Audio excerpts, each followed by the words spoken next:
Après Abomey, il y a bientôt 2 semaines de cela, Porto Novo, la cité des Aïnombi, accueille les manifestations commémoratives du bicentenaire du sacre du roi Gezo.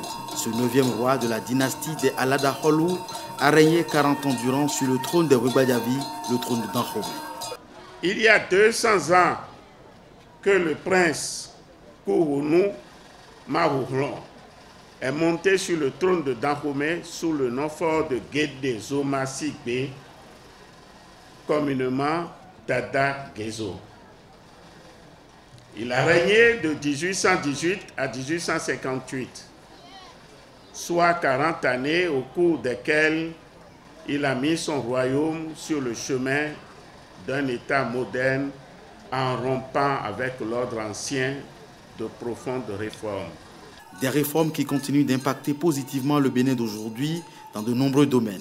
C'est en effet sous Gezo que la culture du coton et du palmier à huile a été introduite au Bénin. C'est aussi lui qui, en homme d'État averti et soucieux de la sécurité de son royaume, a enrôlé dans l'armée 4 000 à 6 000 femmes, les fameuses Amazones du royaume de Dahomey.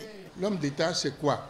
C'est l'homme qui, ayant la charge d'un peuple, a le souci de la paix, le souci de sa prospérité, le souci de sa culture. Et je crois qu'à ce titre, le roi Gezo a été un très grand roi. Plusieurs tableaux d'animation culturelle, des vernissages d'histoire et de communication pour célébrer au-delà du sacre de Gezo la fraternité multiséculaire entre les royaumes de Hogbonou et d'Agbomey. L'histoire ne nous enseigne pas que le grand royaume de Dahomey a accueilli l'un des 10 fils de Hogbonou dans son intimité et l'a initié à la conduite des affaires d'un royaume. Ce fils, c'est bien le roi Tofa, fils de Dessodi. C'est la preuve que nous sommes des fils de même père. La commémoration du bicentenaire du roi Gezo devrait s'étendre jusqu'en 2021 selon la volonté des autorités au plus haut niveau du pays.